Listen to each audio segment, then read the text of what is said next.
So in this week's playlist, we're going to be taking a look at the warm-up. We're going to discuss what it is, why it's important, and we're going to go through an example of a 3-stage warm-up that's going to be specific to squash to allow you to get physically and mentally ready for your training or games. So the 3 stages what we'll be looking at with our warm-up is going to be firstly our initial pulse raiser.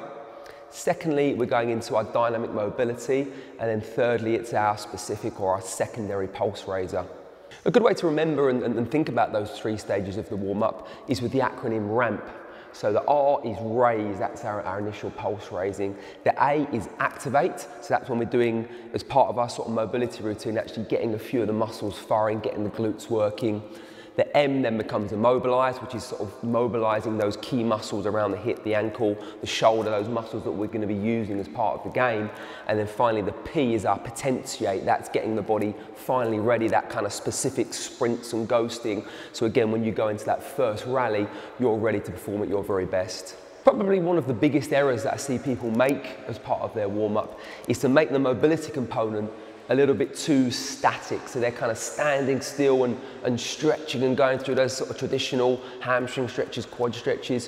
What we're looking at with our dynamic mobility is to be a lot more active. We want to be getting the muscles working a much more sort of natural way, movement based, and making sure as well that we're not sort of standing still and letting the heart rate drop. By moving that heart rate elevation we got in the first part of a warm-up, we're going to maintain that throughout this second part. So for the mobility section of our warm-up here, you can see Adrian's trying to work across those key areas that are important for the squash player. So we're looking here at leg swings for the hip. We can work those front and back as well.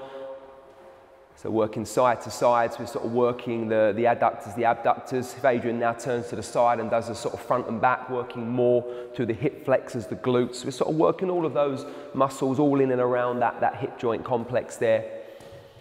Another one we can work with is the knee to chest, heel to floor. So again, we're still working around the hip, bringing a little bit of work in for the ankle. You can see Adrian's getting his heel down to the floor now to kind of mobilize those muscles in and around the calf, just sort of driving that leg up.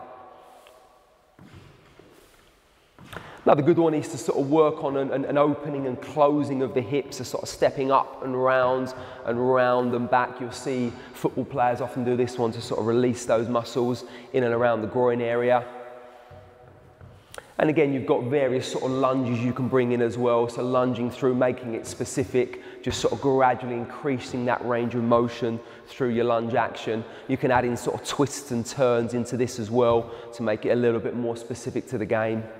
The other thing that we look at as part of this mobility section, going back to our RAMP acronym, is that activate element. So what we've got Adrian doing here is his hip thrust, his glute bridges. So he's pushing up through the backside, through those big powerful glute muscles and squeezing at the top there. He's holding it just for sort of 2 or 3 seconds each time. And what we're trying to do here is really getting those glutes firing, those big powerful muscles on the back of the body. By doing this, Adrian is engaging those muscles and then getting them ready to activate when he actually comes in to his match.